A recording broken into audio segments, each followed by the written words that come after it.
Good morning 10th class. पढ़ना शुरू किया या नहीं किया बच्चों? एक बार क्वेश्चन पेपर और आपने जो आंसर्स लिखे हैं ज़रा ध्यान से देखो।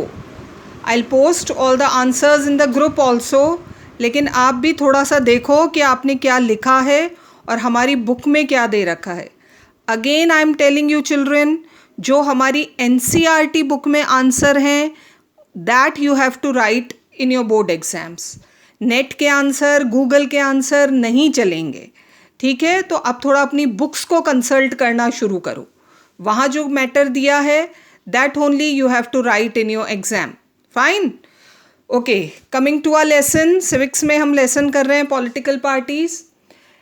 For the last two lessons, we have completed the various challenges that are faced by political parties. First challenges is a lack of internal democracy. The functioning of the political parties is not democratic. All decisions taken by top leaders. Then dynastic succession, very clear, family members को ही promote किया जाता है। Money and muscle power देखा हमने, how people having money they are given priorities while giving tickets, and then policies are also made in favour of industrialist. And the last one was they offer no meaningful choice. Basic ideology सबकी same हो गई है। हाँ, name भले ही अलग अलग हैं political parties के, लेकिन ideologies are nearly same. Same set of leaders we find everywhere. They keep on changing parties. So no good choice is available to the voters to give their vote to any good person. So these are the 4 challenges faced by political parties. आज जो हम topic discuss करेंगे that is how can parties be reformed. अब बिगड़ी हुई हैं तो सुधारना तो है, ऐसे ही तो नहीं चल सकते। अगर ये चैलेंजेस रहे पार्टीज़ में, it might harm democracy and we don't want that.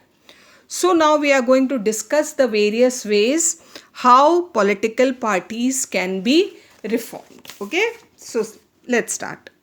In order to face these challenges political parties need to be reformed. सुधार तो करना पड़ेगा। The question is, are political parties willing to reform? अगर कोई बिगड़ा हुआ होता है तो हम कहते हैं उसे सुधारो, लेकिन क्या पॉलिटिकल पार्टीज खुद को रिफॉर्म करना चाहती हैं? And if they are willing, what has prevented them from reforming so far? अगर वो इन चैलेंजेस को दूर करना भी चाहती हैं तो अभी तक क्यों नहीं किया? And if they are not willing, और नहीं करना चाहती हैं, is it possible to force them to reform? हम पार्टीज़ की क्या बात करें बच्चों, ह्यूमन बीइंग पर भी तो यही बात लागू होती है। We have so many limitations, हम में कमियां होती हैं, बुराइयां होती हैं, तो अगर हम उनको दूर करना चाहते हैं तो अभी तक क्यों नहीं करी? और अगर नहीं करना चाहते हैं दूर अपनी कमियों को, तो फिर कोई कर नहीं सकता। The same thing applies to political parties. Citizens all over the world face this question. This is not a simple question to answer.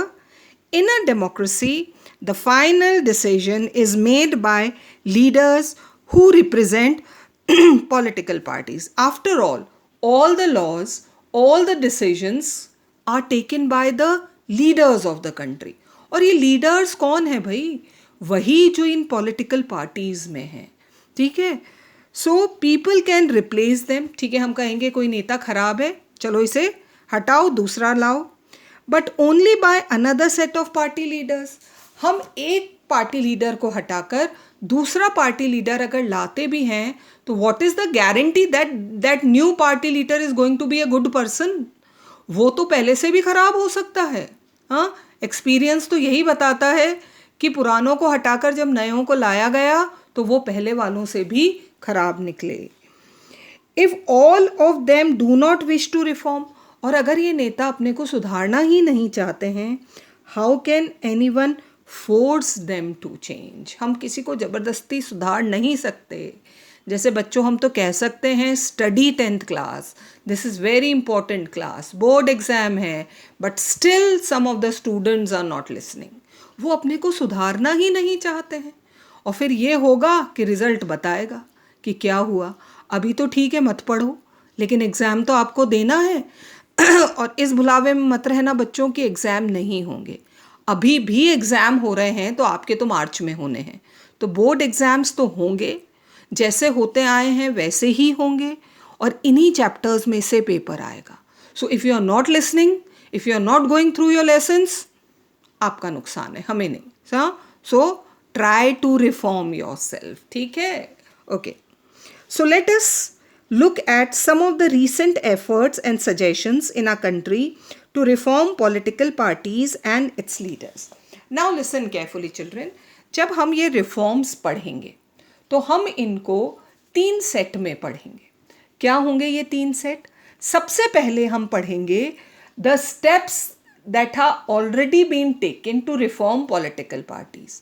हम 3 वो स्टेप्स पढ़ेंगे जो ऑलरेडी लिए जा चुके हैं, steps taken to reform political parties, ठीक है? किस किस ने लिए वो हम पढ़ते समय समझेंगे। फिर उसके बाद हम समझेंगे सर्टन सजेशंस। सजेशंस क्या होते हैं? सुझाव। 3 स्टेप्स जो लिए गए वो तो हमने पढ़ लिए। फिर हम समझेंगे सजेशंस जो लिए जाने चाहिए, और क्योंकि वो स्टेप्स लेने के बाद भी हमारी पॉलिटिकल पार्टीज रिफॉर्म नहीं हुई हैं, तो there are certain suggestions given by people कि ये और करके देख लो भाई कि पॉलिटिकल पार्टीज रिफॉर्म हो जाए। और उसके बाद हमें पता है कि वो सजेशंस ऐसे हैं कि पार्टीज होंगी या नहीं हो, सुधरेंगी या नहीं सुधरेंगी, कह नहीं सकते। So there are 2 more steps to be taken. What people can do. After all, people are supreme in democracy. Democracy में लीडर्स को लीडर्स बनाता कौन है? वो अपने आप नहीं बनते हैं। We the people who make them leaders. तो लास्ट एफर्ट किसकी तरफ से आना चाहिए? The people of the country. So वो क्या कर सकते हैं वो पढ़ेंगे। सो 3 चीज़ें पढ़ी बच्चों हमने, 3 पढ़ेंगे रिफॉर्म के लिए। First, 2 steps which are already taken, 3 steps, okay. Then few suggestions, और क्या करना चाहिए, और फिर 2 और points, what people can do, okay. तो ये 3 अलग अलग बातें हैं। सबसे पहले हम स्टार्ट करेंगे those 3 steps which have already been taken. सबसे पहला स्टेप लिया हमारी पार्लियामेंट ने, okay. The first step to reform political parties was taken by the parliament. See what's it. The constitution was amended. Constitution में बदलाव किया गया, संशोधन किया गया, to prevent elected MLAs and MPs from changing parties. You know this was a very bad practice, वैसे तो ये अभी भी है, of changing parties. What happens when elections are conducted, जब इलेक्शन होते हैं, people cast their vote in favour of one party और the other, and one person gets elected. एक पर्टिकुलर पार्टी से एक MP या MLA इलेक्ट होकर parliament में पहुंचते हैं। जब पार्लियामेंट में वो पहुंचते हैं तो देखते हैं हमारी पार्टी की तो गवर्नमेंट बनी नहीं है, we are not in majority. So sometimes what these MPs and MLAs do, they change party. वो अपनी पार्टी छोड़कर और उस पार्टी में शामिल हो जाते हैं जो पावर में है, जो गवर्नमेंट बना रही है, so that they can get benefits.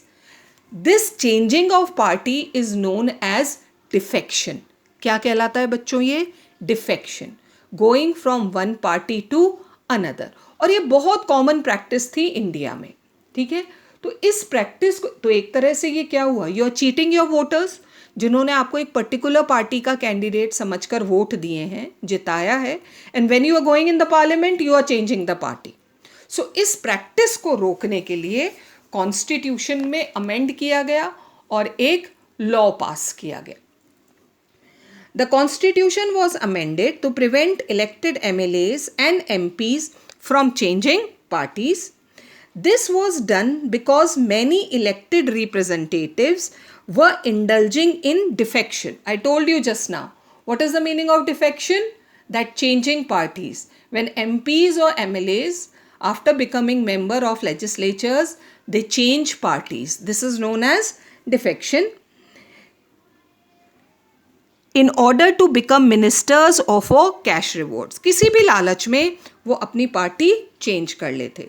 Now the law says, अब पार्लियामेंट ने लॉ पास किया है, and the law says that if any MLA or MP changes party, he or she will lose the seat in the legislature. अब जो parliament ने law बनाया है, anti defection law, it says that if any MP or MLA changes party, then he will lose his seat. उससे वो MP या MLA की seat उससे छीन ली जाएगी.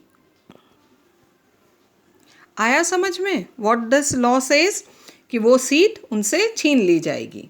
This new law has helped bring defection down. इससे बहुत चेंज आया है हमारी लेजिस्लेचर्स में. और वो जो ईजिली MP MLAs अपनी पार्टीज चेंज कर लेते थे ना, वो अब कम हो गया है. At the same time this has made any dissent even more difficult. But there is a limitation to this law. इस लॉ में एक डिसएडवांटेज ये है कि नाउ इफ MP और MLA is against any policy of his government, वो अगर अपनी पार्टी की किसी पॉलिसीज़ के खिलाफ है, पार्टी अगर कुछ गलत कर भी रही है, तो वो मेंबर कुछ बोल नहीं सकता, नहीं तो उसे पार्टी से हटा दिया जाता है. MP and MLAs have to accept whatever the party leaders decide. अब वो अपने ओपन व्यूज़ नहीं रख सकते. They have to follow what the party does. तो एक तरह से ये एक व्यू, वही जो हमने लैक ऑफ इंटरनल डेमोक्रेसी पढ़ा था ना कहीं उससे ही वो हो रहा है ये, कि अब मेंबर्स चाहकर भी अपनी बात सामने नहीं रख सकते. They have to follow the same policies जो उनकी पार्टी फॉलो कर रही है. तो ये पहला स्टेप किसने लिया बच्चों? पार्लियामेंट ने. They made a law that if MP और MLA change party, they have to lose their seat in the legislature. Second step was taken by the Supreme Court. The Supreme Court passed an order to reduce the influence of money and criminals. कौन सा challenge? Money and muscle power. इसको दूर करने के लिए supreme court ने next step लिया. Now it is compulsory. Mandatory means compulsory for every candidate who contest election to file an affidavit. क्या होता है एफिडेविट? एक लीगल डॉक्यूमेंट होता है. When these candidates for elections, they are filing their nomination. जब वो election के time अपना नॉमिनेशन भरने जाते हैं, तो along with the nomination उन्हें एक एफिडेविट भी साथ में देना होता है, एक लीगल डॉक्यूमेंट. और उस एफिडेविट में किसकी डिटेल्स होती हैं? Of his property. सबसे पहले तो डिटेल्स ऑफ हिज प्रॉपर्टी और criminal cases pending against him. और अगर उसके खिलाफ कोई पुलिस केस या क्रिमिनल केस, देखो कितनी बड़ी बात है. हमने कहा था ना, most of our leaders are criminal, सब पर ज़्यादातर पर क्रिमिनल केसेस. तो ये उन्हें एक लीगल डॉक्यूमेंट देना होता है कि उनकी प्रॉपर्टी कितनी है, full detail of the property and all the cases. जो अलग अलग पुलिस स्टेशंस में अगर उनके खिलाफ कोई केसेस हैं, तो उसकी पूरी डिटेल उन्हें यहाँ पर देनी होती है. The new system has made a lot of information available to the public. And at the time of election, all these details, they are published in newspapers. उन्हें न्यूज़पेपर में छापा जाता है ताकि वोटर्स को भी पता चले भाई हमारे कैंडिडेट्स कैसे हैं, उनकी प्रॉपर्टी कितनी है और उनके खिलाफ कौन कौन से केसेस चल रहे हैं. ये सब अब पब्लिक को अवेलेबल कराया जाता है. But there is no system. इसमें भी एक कमी रह गई. क्या कमी रही? No system to check if the information given by the candidates is true. वो जो प्रॉपर्टी की डिटेल्स दे रहे हैं या उसके बाद जो अपने खिलाफ केसेस बता रहे हैं, ज़्यादा है कम है, ये देखने के लिए कोई तरीका नहीं है. बस ठीक है, उन्होंने डिटेल्स दे दी एंड ख़त्म. तो चेक करने का कोई तरीका नहीं है. As yet, we do not know if it has led to decline in the influence of the rich and the criminals. कोई कमी नहीं आई है. Still, बहुत strongly वो challenge अभी भी exist कर रहा है of money and muscle power. And we all know that very well. Okay? ये तो second step लिया Supreme Court ने. और अब हम पढ़ेंगे third step. The third step was taken by the Election Commission. To conduct the elections in the country is the responsibility of Election Commission. The third step was taken by the Election Commission. The Election Commission passed an order making it necessary for political parties to hold their organizational elections.